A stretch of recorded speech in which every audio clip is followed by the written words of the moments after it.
हाँ? अच्छा अच्छा अच्छा, लेकिन न्यूमेरिकल हम आपको भेज नहीं पाए था, नहीं भेजा था।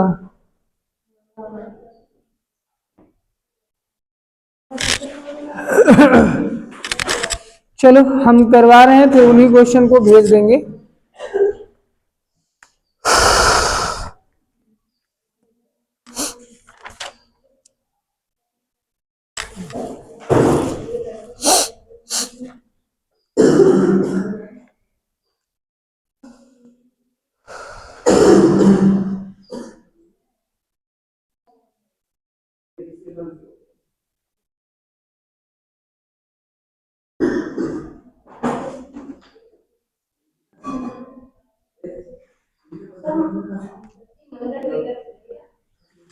मनगढ़ बच्चे जाएंगे नहीं, क्योंकि मैक्सिमम लोग वहां घूम चुके हैं।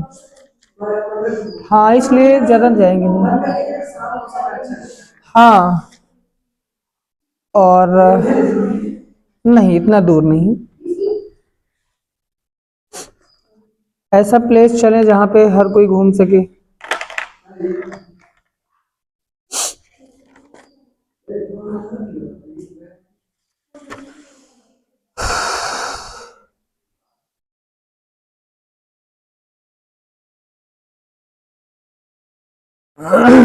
देखिए क्वेश्चन बोला गया है, पहला क्वेश्चन थ्योरेटिकल है, ठीक है। क्वेश्चन बोला गया व्हेन रे ऑफ लाइट, सुनना है, इसको सॉल्व नहीं करना है, आंसर देना होगा। When a ray of light इंटर्स a glass slab from air, जब कोई लाइट रेस एयर से जाएगी ग्लास में, यानी रेयर मीडियम से डेंसर मीडियम में, तो आपसे ऑप्शन पहला बोला इट्स वेवलेंथ डिक्रीजेस, तो वेवलेंथ इसकी घट जाएगी। It's wavelength increases, frequency increases, neither it's wavelength nor it's frequency changes, यानी ना तो वेवलेंथ चेंज होगी ना फ्रीक्वेंसी चेंज होगी। क्या होगा? आपको एक चीज पता है कि मीडियम चेंज होने पर लाइट की कौन सी चीज चेंज नहीं होती है, वो बताएं पहले। वेवलेंथ चेंज होती है, चेंज हो जाती है। हाँ, मीडियम चेंज होने पर लाइट की क्या चीज चेंज नहीं होती है, वो है फ्रीक्वेंसी, चेंज नहीं होती है। तो इसमें बोला गया तीसरा ऑप्शन फ्रीक्वेंसी इंक्रीजेस, गलत है। हाँ, तो उसको यहाँ पे चेंज नहीं करना है, ठीक है। तो यहाँ पे क्या होगा, फ्रीक्वेंसी इंक्रीजेस लिखा है तो गलत हो गया, फ्रीक्वेंसी नो चेंज होगी। अब बचे वेवलेंथ, तो वेवलेंथ घटेगी बढ़ेगी, क्या होगा? फार्मूला आपको मालूम है, lambda is equal to nu upon f frequency, v. आपने पढ़ा ना, v is equal to n lambda, पढ़ा ऐसे फार्मूला, यही यहां पे लिखा है, v is equal to f lambda हो गया, यानी lambda is equal to v upon f हो गया।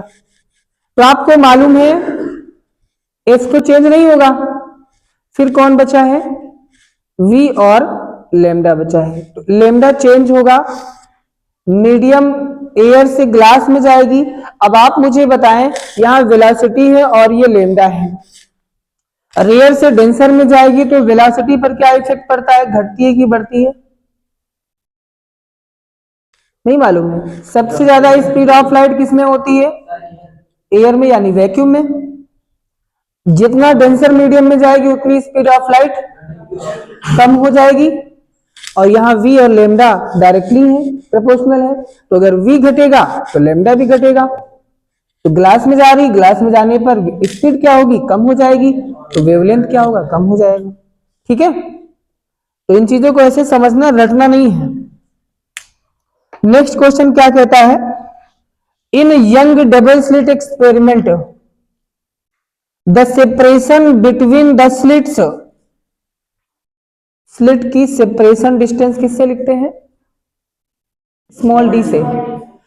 हाँ, तो बोला गया है young double slit experiment the separation between the slits is halved, कितनी करना है? हाफ्ड बोला गया। हाफ करने के लिए तो आप लेट कर लो कि पहले सेपरेशन डिस्टेंस मान लो डी रही होगी, बाद में कितनी करना है, हाफ कर देना है d/2।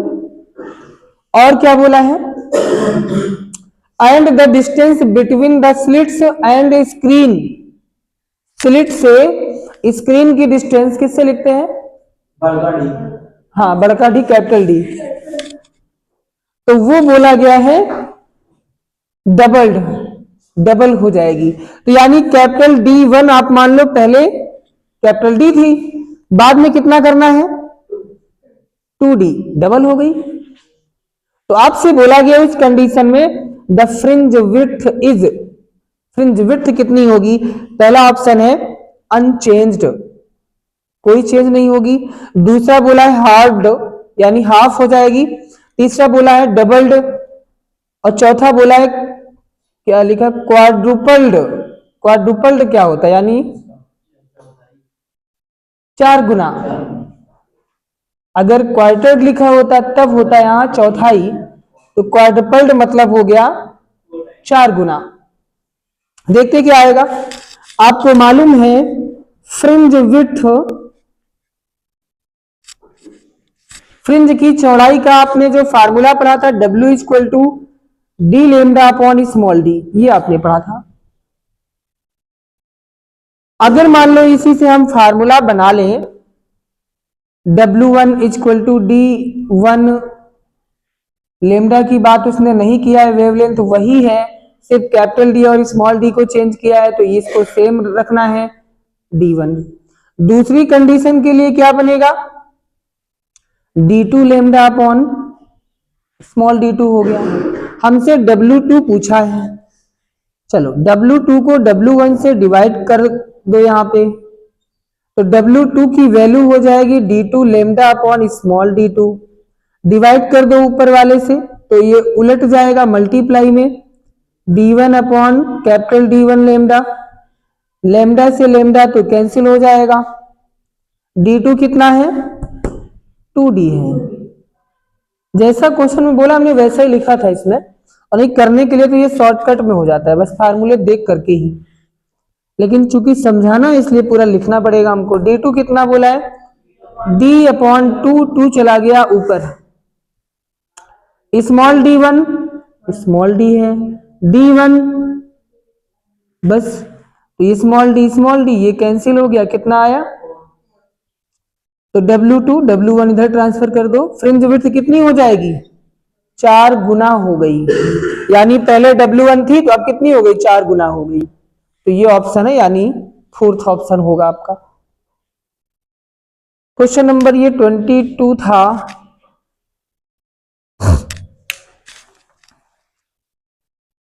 इसमें ढेर सारे question fill in the blanks के हैं, ट्रू फॉल्स के हैं, एजर्सन रीजन के हैं, तो ट्रू फॉल्स के अभी नहीं आ रहे हैं पेपर में क्वेश्चन, और ये फिल इन दी ब्लैंक्स वगैरह नहीं आ रहे हैं, एजर्सन रीजन आते हैं तो उनको भी करना है।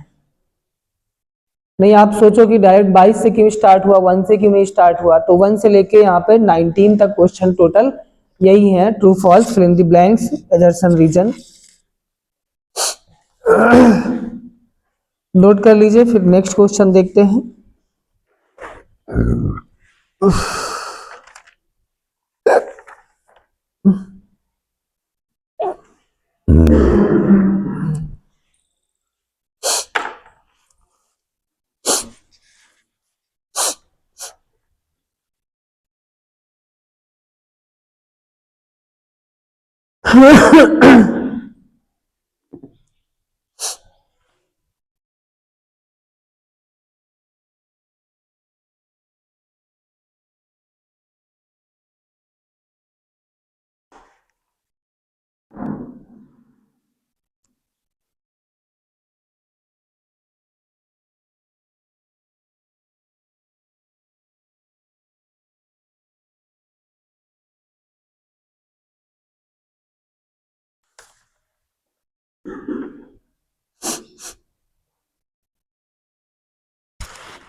हो गया?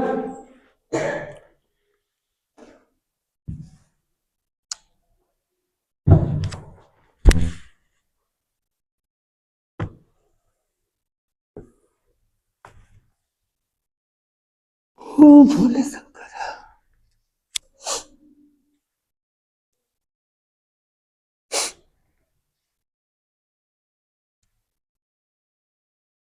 हो गया? क्वेश्चन सुनना इसके बाद, क्वेश्चन नंबर 23। क्वेश्चन में बोला गया a convex lens of focal length 40 centimetre. Convex lens मतलब उत्तल लेंस, इसकी फोकस दूरी आपसे बोला है 40 सेंटीमीटर है। Is in contact with a concave lens of focal length 25 centimetre. ये लेंस एक अवतल लेंस के संपर्क में रखा है।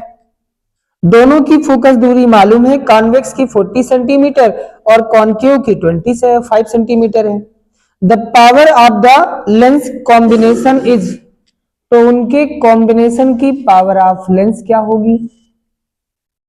हो जाएगा क्वेश्चन, सिंपल क्वेश्चन है। तो क्या बोला है आपसे? एक है कॉन्वेक्स लेंस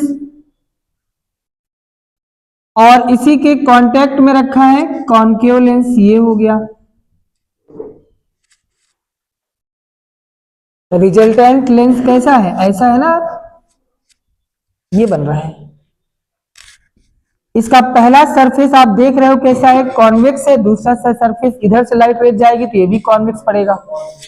हाँ, तो फिलहाल यहां से हमें कुछ ज्यादा कठिनाई होगी नहीं, क्योंकि यहां से दोनों की सेपरेट फोकल लेंथ दी गई है। कॉन्वेक्स की हो गई 40, कॉन्केव की है F2 मान लिया इसकी 25, लेकिन कॉन्केव की माइनस में होती है ना। हमसे बोला गया इनके टोटल कॉम्बिनेशन में फोकल लेंथ, ये पावर कितनी होगी। तो आपको मालूम है अगर दो लेंस कंबाइन में रखे हैं तो इनकी फोकल लेंथ का फार्मूला, ये फार्मूला भी तो पढ़ा आपने, सॉल्व कर लो। 1/f1 कितना है और F2 कितना है -25। एलसीएम कितना आएगा दोनों का? दोनों का एलसीएम 200। सोच नहीं पा रहे थे क्या? कितने टाइम्स आएगा? 25 से कितने टाइम्स आएगा? 8 टाइम्स 1/F। अच्छा, आपको ये भी तो मालूम है कि 1/f जो होता है ये पावर के इक्वल होता है। P इक्वल टू 1/f होता है, तो इस 1/f को हम P भी तो लिख सकते हैं, पावर हो गई। कितना होगा? यहां से जो निकलेगी वो किस में आएगी? वैसे पावर है तो डायोप्टर होगा। सॉल्व कर पाओगे इसको? सॉल्व कर लो, सॉल्व कर लो, आंसर बोलो।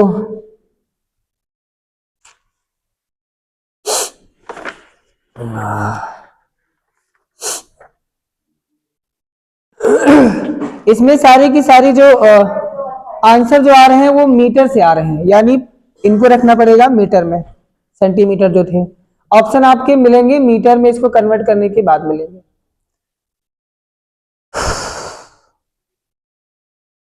सेंटीमीटर को मीटर बनाने के लिए क्या करते हो?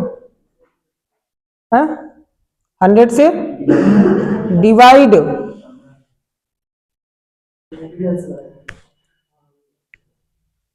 कितना आएगा?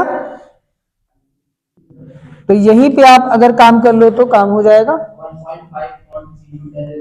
यहीं पे कर लो, क्या क्या दिक्कत है? ऊपर हमने 100 से कर दिया है, कितना आएगा? मात्रक डायोप्टर, ठीक, कर लो। क्या हुआ?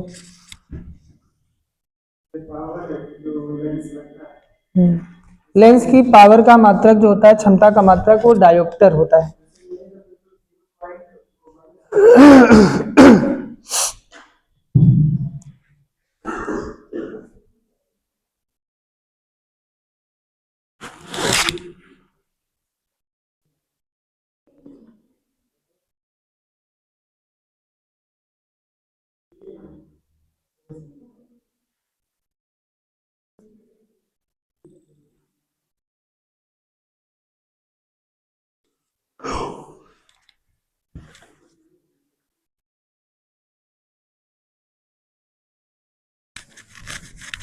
अगला देखिए 23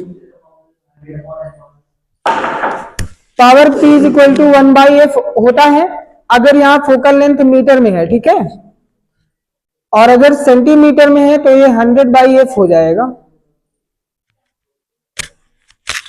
मात्रक डायोप्टर होगा।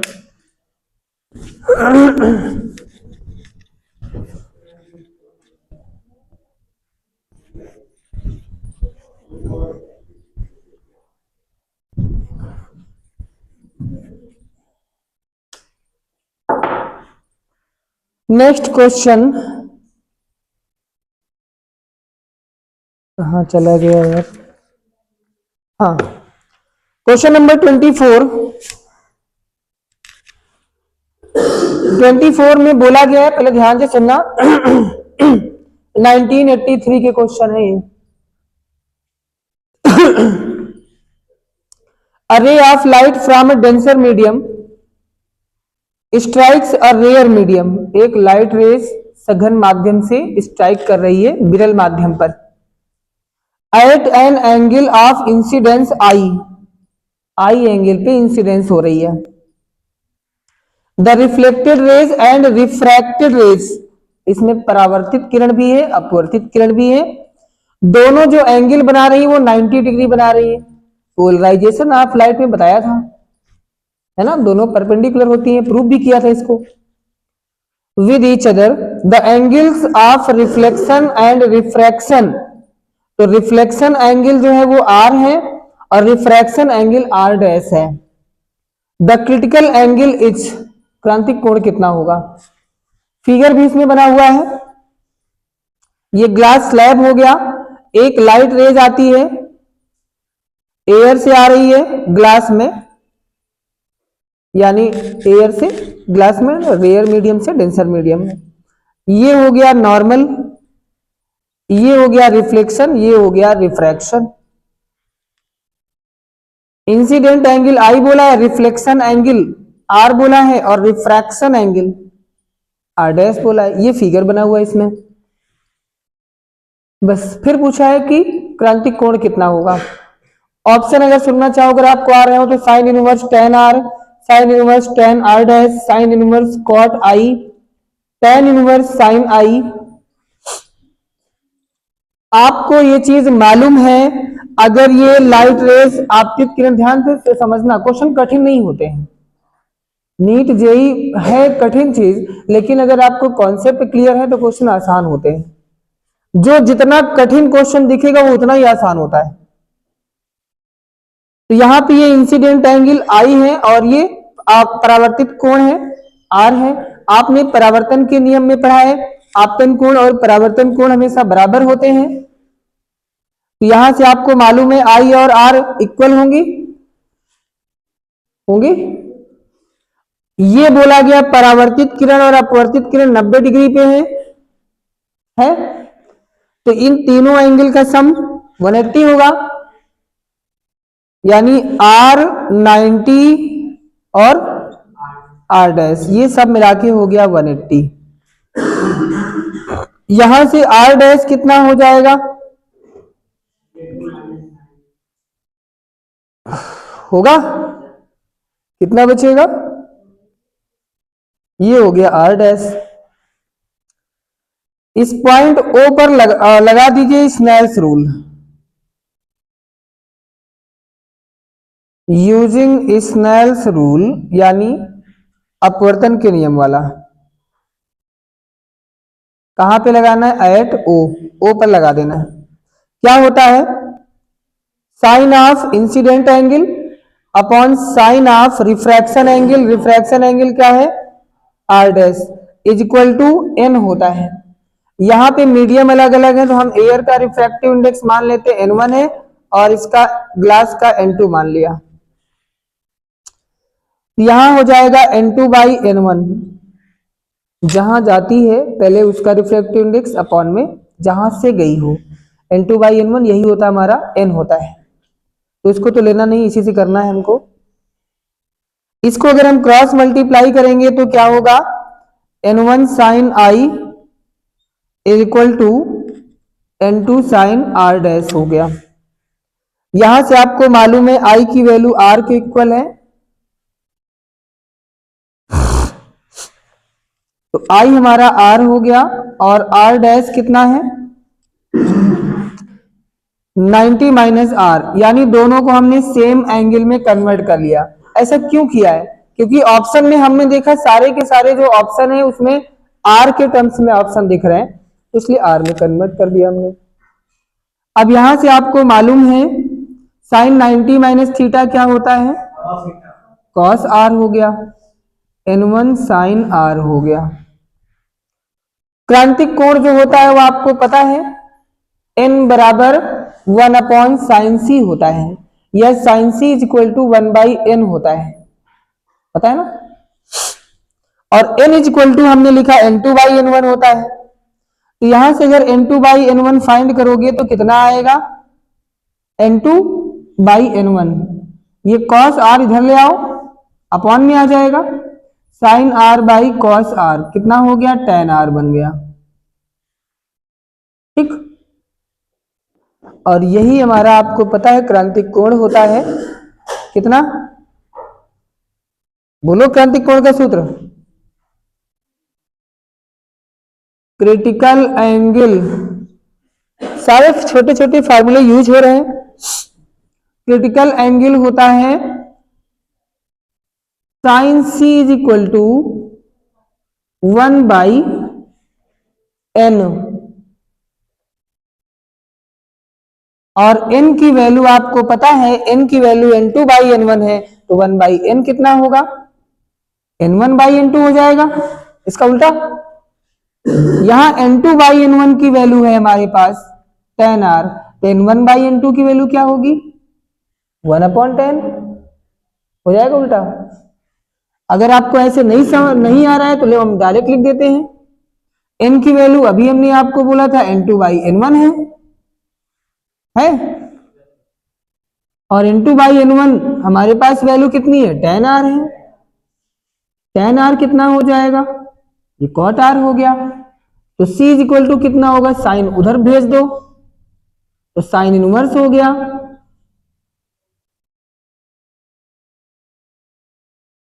नोट कर लीजिए।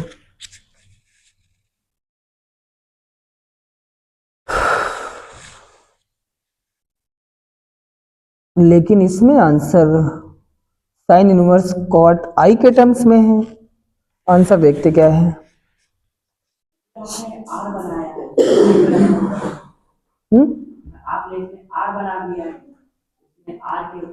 टेन और कॉट के टर्म्स में है, चाहे वो आर के टर्म्स में आए चाहे आई के टर्म्स में आए, हमने कन्वर्ट कर लिया था आई और आर को।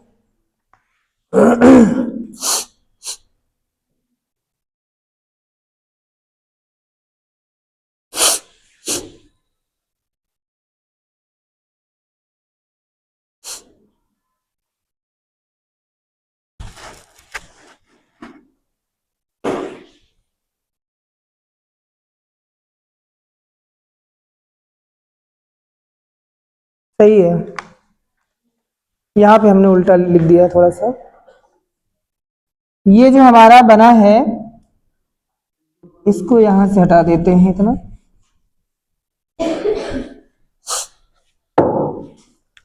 क्रांतिक कोण आपको पता है ये क्रांतिक कोण किसके लिए होता है, सघन से विरल माध्यम के लिए होता है, और यहाँ फिगर किसके लिए, विरल से सघन माध्यम के लिए बना है, तो ये डायरेक्ट होगा n1 n2 बाई n1, तो n2 बाई n1 हमारे पास हो गया tan r, तो c इज इक्वल टू हो जाएगा साइन इनवर्स tan r।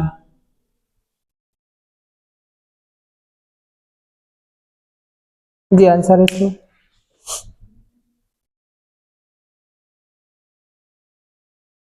नींद आ रही का? ठंडी में नींद कहाँ आती है? आती है? तुम पता करो खानदान कौन सा था पहले।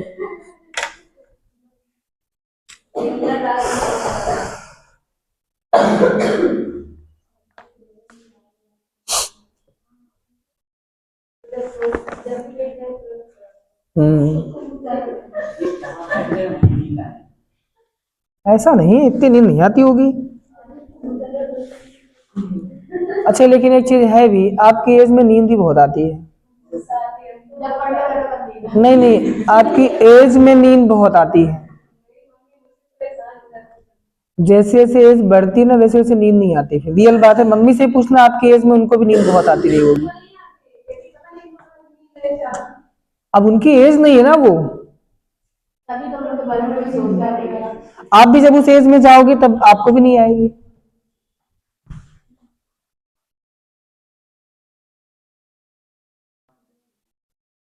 ये एज बड़ी खतर। हाँ ऐसा होता है क्योंकि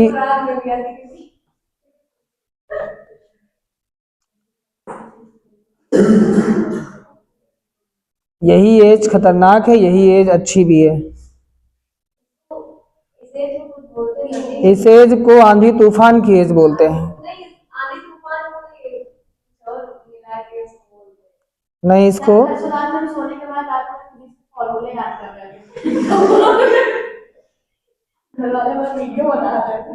एक होना चाहिए सोते समय। सपने भी आए तो फिजिक्स केमिस्ट्री बायो के ही आने चाहिए। हेलो, नहीं स्कूल क्या कोचिंग में है।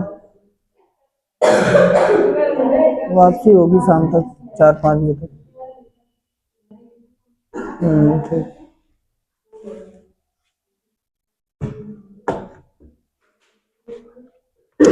क्वेश्चन हो गया। अगला क्वेश्चन देखिए।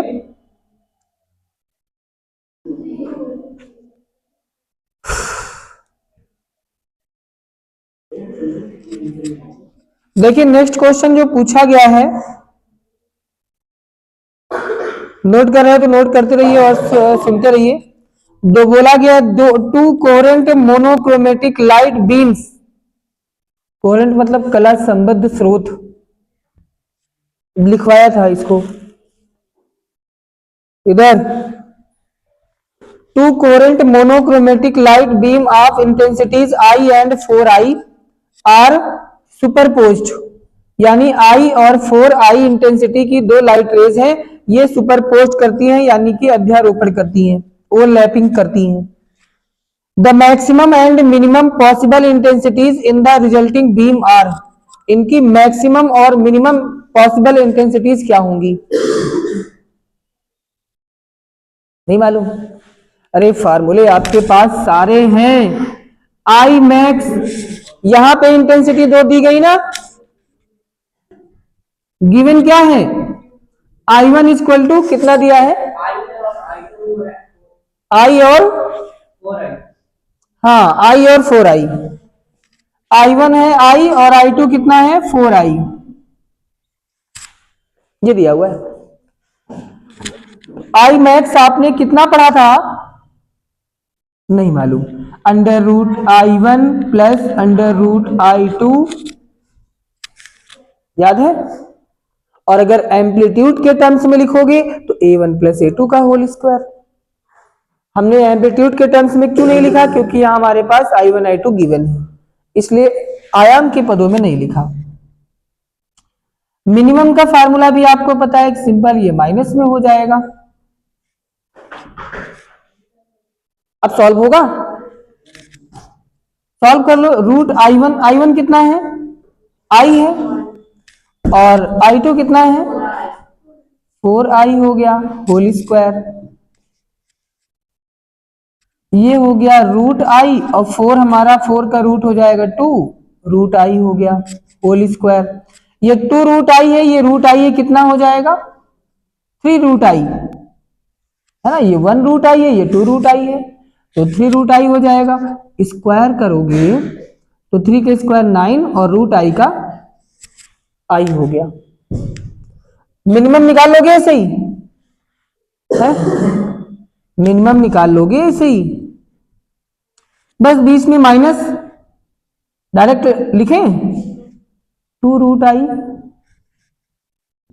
इनको जब घटाओगे तो 2 से 1 माइनस हो जाएगी, 1 रूट आई बचेगी, वो भी माइनस की, स्क्वायर करोगे तो ओनली आई। तो इसमें पूछा गया है मैक्सिमम और मिनिमम इंटेंसिटीज का, इंटेंसिटीज कितनी है। पहला ऑप्शन है 5 आई एंड आई, दूसरा है 5 आई और 3 आई, तीसरा है 9 आई एंड आई। यही ऑप्शन हो जाएगा। हाँ नोट कर लीजिए, ये क्वेश्चन नंबर 25 था। नंबर डाल लीजिएगा क्योंकि क्वेश्चन भेजेंगे तो आप ढूंढ लोगे कौन से क्वेश्चन का कौन सा सॉल्यूशन है।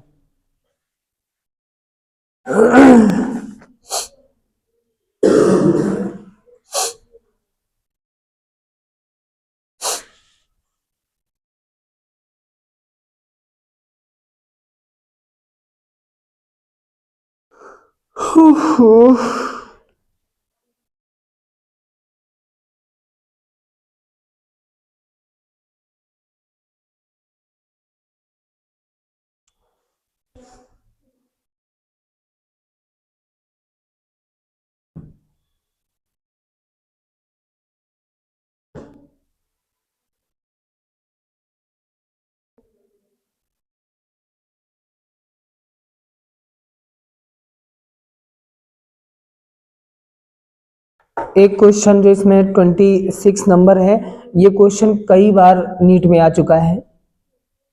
ये मुझे अभी तक जो अभी हम देख रहे हैं हमको तीसरी चौथी बार मिल रहा है। ये काफी पुराना क्वेश्चन इसमें है, लेकिन ये नए वाले सेट में भी आपको मिलेगा।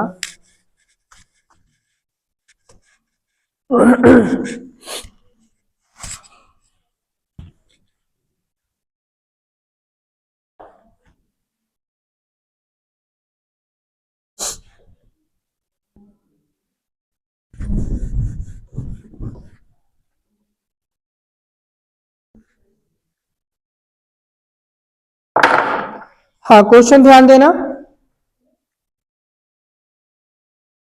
नोट हो गया।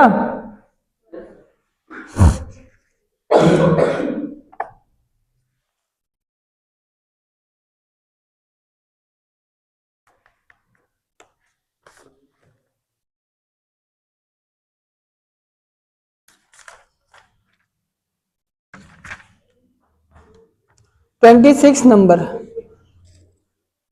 क्वेश्चन ध्यान देना। A beam of light consisting of red, green and blue colors, एक बीम ऑफ लाइट को डाला जा रहा है incident at right angled prism, एक समकोणीय प्रिज्म है उस पर डाला गया और उस बीम में जो कलर है रेड, ग्रीन और ब्लू कलर है। The refractive indices of the material of the prism for the above red, green and blue wavelength are 1.39, 1.44, 1.47 respectively. The prism will be,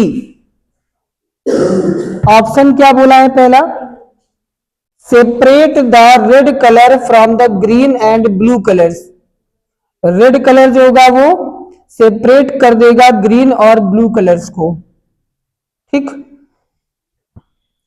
दूसरा बोला है separate the blue colour from the red and green colour, blue colour separate हो जाएगा red और green से। Separate all the three colours from the another, तीनों colour दूसरे से सेपरेट हो जाएंगे। चौथा है not separate even partially any colour from the two colours, कोई एक कलर दो कलर के द्वारा सेपरेट नहीं हो सकता, ये चौथा ऑप्शन है।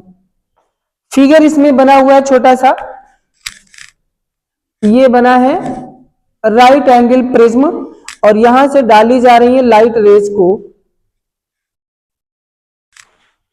यहां एंगल बना है 45 डिग्री, वैसे भी राइट एंगल है तो ये 90 होगा, तो दोनों 40 45 हो जाएंगे, है ना।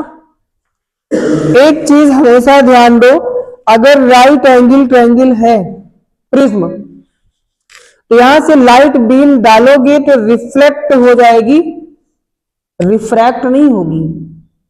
और रिफ्लेक्ट होगी, यहां पे एंगल 45 डिग्री है, ये हो गया नॉर्मल 45 डिग्री पे ऐसे, और कहां जाएगी, इस सरफेस पे आएगी परपेंडिकुलर, यानी अब यहीं से कहीं नहीं जाएगी, इधर आएगी और इसका रिफ्लेक्शन सीधा ऊपर ऐसे, ठीक है।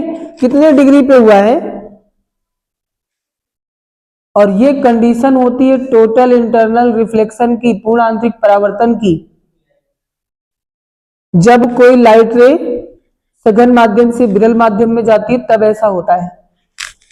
तो यहां से डेविएट हो गई है, सबसे कम डेविएट कौन होगी, यानी सबसे कम सेपरेट कौन होगी, तो प्रिज्म में आपने देखा था जब लाइट रेज को इस पे डालते हैं तो 7 कलर में डिस्ट्रीब्यूट हो जाती है, सबसे ऊपर कौन होता है और नीचे वायलेट, यानी सबसे ज्यादा डिस्पर्सन जो होता है वायलेट का होता है। तो यहां इस सरफेस के थ्रू जो जाएगी सेपरेट होगी सरफेस से, यानी जो सबसे कम डेविएट होगी, वो कौन कौन सी इसमें कलर बोला गया था, red green, red green blue. तो बताइए इन सब में सबसे कम जो डेविएशन होगा, डिस्पर्सन, वो किसका होगा, रेड का होगा, यानी इस सरफेस के थ्रू होकर के जो जाएगी वो रेड कलर होगी, बाकी सब क्या होंगी, अंदर रिफ्लेक्ट, इधर रिफ्लेक्ट हो जाएंगी। तो ये कब होगा, टीआईआर में। टीआईआर का मतलब हो गया टोटल इंटरनल रिफ्लेक्शन, पूर्ण आंतरिक परावर्तन। तो इसके लिए देखना है हमारे पास अब तीनों में से कौन सा होगा, ये तो हमने ओरली समझ के बता दिया है। देखो आगे तीनों कलर्स का रिफ्रैक्टिव इंडेक्स दिया हुआ है, रेड ग्रीन ब्लू 1.39, 1.44 और 1.47, ये तीनों कलर्स के दिए रिफ्रैक्टिव इंडेक्स, ठीक। अब देखते हैं किसका आता है, जिसका आएगा वही आंसर होगा। ये तो हमने फिगर से समझ लिया कि हमारा रेड होगा, देखते रेड आता कि नहीं आता। रेड आने का मतलब इसका रिफ्रैक्टिव इंडेक्स 1.39। अब यहाँ पे क्रिटिकल एंगल में कौन सा, टोटल इंटरनल रिफ्लेक्शन में एंगल की बात करेंगे तो कौन सा आता है, क्रिटिकल एंगल आता है। क्रिटिकल एंगल के लिए आपको मालूम है sine c is greater than, मतलब एंगल ज्यादा होना चाहिए। पूर्ण आंतरिक परावर्तन के लिए आपको पता है क्रांतिक कोण बड़ा होना चाहिए, किससे, 1/n, यानी रिफ्रैक्टिव इंडेक्स। क्रांतिक कोण कितने मिला है, 1/n। साइन 45 की वैल्यू, तो n कितना होगा, n इज लेस देन हो जाएगा इधर से, n इज लेस देन √2, √2 की वैल्यू 1.4414, इससे छोटा कौन है, यही तो है, ये दोनों तो बड़े हैं, हेंस कौन सा हो जाएगा, हाँ, तो रेड जो होगा सेपरेट हो जाएगा, ऑप्शन जाएगा पहला option, separate the red colour from the green and blue colours. तो इस तरह से इनको निकालना था। ये क्वेश्चन तीसरी चौथी बार पूछा गया, और अभी जो आपने किया ये 1989 का क्वेश्चन है। ये क्वेश्चन जो इन्होंने जो एक सेट दिया था पेपर, उसमें भी यही क्वेश्चन पड़ा हुआ है 2024 का, उसमें भी यही क्वेश्चन है। हाँ? पेपर जब आप करोगे मिल जाते हैं। अब इसमें तो लिखे हुए सब क्वेश्चन के साथ, इसमें लिखे हुए ना, ईयर भी लिखे हुए, और फिर भी ये बुक 44 सालों की है, 44 साल के क्वेश्चन इसमें है। जेई के सारे क्वेश्चन है, नीट के भी है ही नहीं है, नीट किया जाए तो इसके कराते हैं। नीट के क्वेश्चन थोड़ा सा इससे डाउन रहेंगे, लेकिन आप अपना बेस जेई का लेके चलिए।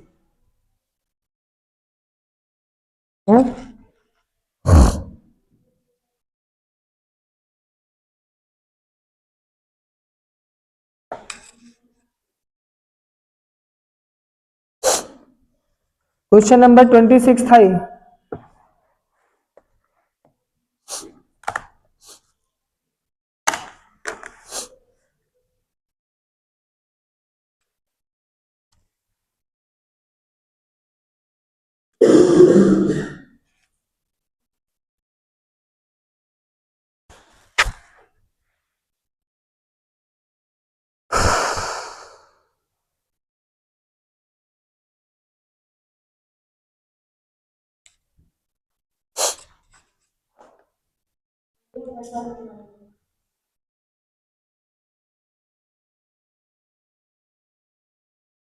पल्लव कहाँ जरूरी तुमका इतना फोन का।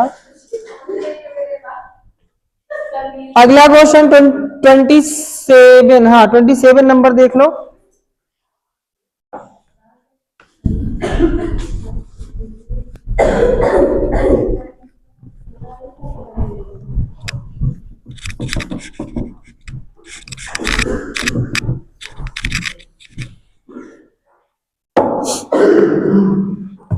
हाँ क्वेश्चन ध्यान से सुनना, और ये क्वेश्चन घर जाके एक बार प्रैक्टिस जरूर कर लेना, ताकि दोबारा कभी आपको मिले तो आप कर ले जाओ।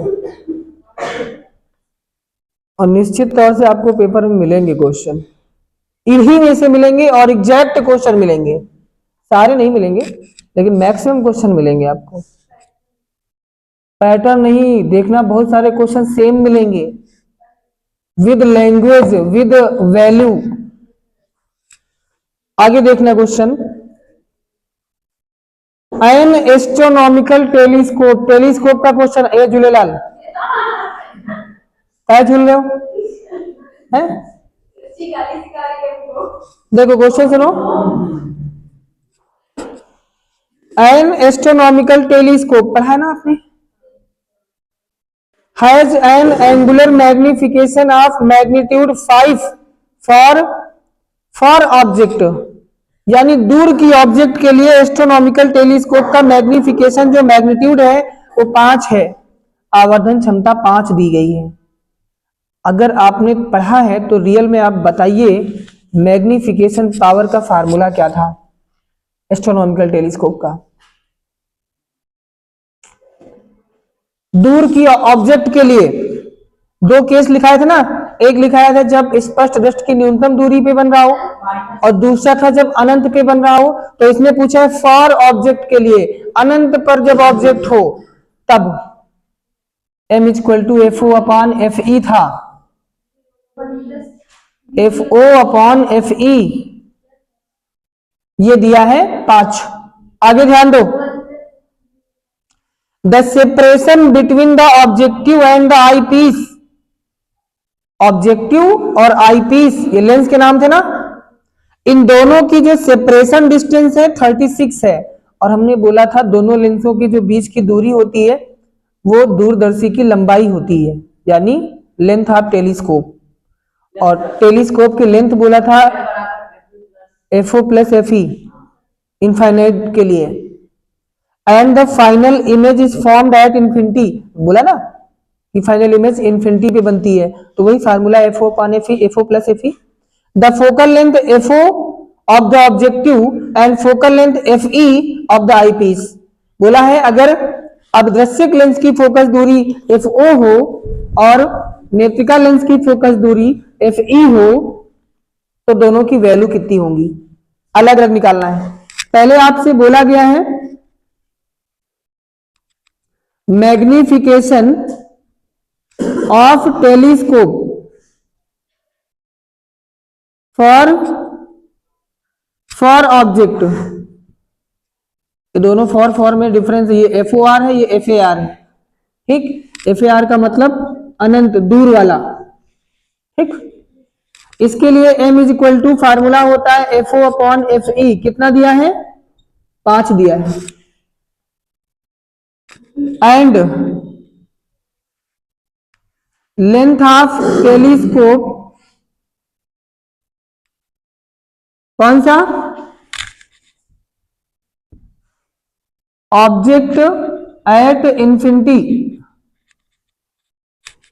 जब ऑब्जेक्ट इंफिनिटी पे होगा तो उसके लिए आपने पढ़ा था L is equal to f o plus f e, और L लेंथ आपको दी गई, डिस्टेंस आपको दी है 36। क्या इक्वेशन फर्स्ट और सेकंड को सॉल्व करके एफ ओ और एफ ई निकाल लोगे? यही काम करना बचा है भाई, एफ ओ और एफ ई पूछा है। तो यहां से अगर आप देखोगे इक्वेशन फर्स्ट से, तो एफ ओ बराबर हो जाएगा कितना? 5 एफ ई, इधर मल्टीप्लाई में आ गया एफ ई, ये वैल्यू उठा के इसमें रख दो, फर्स्ट एंड सेकंड क्या मिलेगा? 36 plus sorry equal to f o, f o कितना है? 5 ई, ठीक है, और यहां से एफ ई कितना हो गया? 6 एफ ई, डिवाइड हो जाएगा तो एफ ई कितना आ गया? 6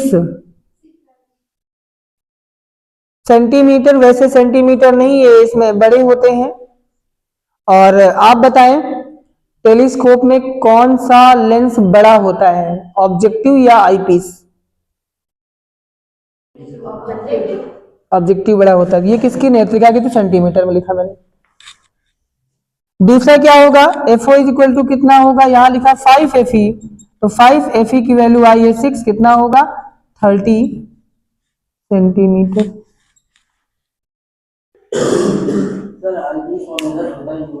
नहीं, हमेशा नहीं, माइक्रोस्कोप में बड़ा हो जाएगा।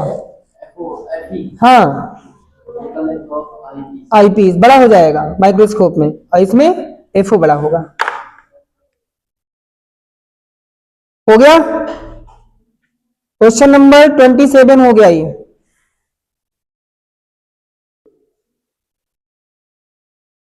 चलो इतने क्वेश्चन करके लाना, हमने 20 से बोला है, और ये 3 2 5 3 8 क्वेश्चन हुए हैं। हम आज आपको 20 क्वेश्चन भेज देंगे, उनको सॉल्व करते रहिएगा। कल उन्हीं में से हम कल सॉल्व करा देंगे, तो 20 हो जाएंगे, 20 आगे भी सॉल्व करा देंगे। टोटल इसमें हम आपको पूरे ऑप्टिक्स, ये पूरे ऑप्टिक्स के क्वेश्चन है, चाहे वो लाइट हो चाहे वो रे ऑप्टिक्स हो, रे और वेव दोनों ऑप्टिक्स के क्वेश्चन 100 क्वेश्चन करा डालेंगे पूरे, चाहे एक हफ्ते में काहे ना हो, यही कराएंगे। ऑप्टिक्स के सारे क्वेश्चन हो जाए इसके, फिर उसके बाद आते हैं मॉडर्न फिजिक्स पे।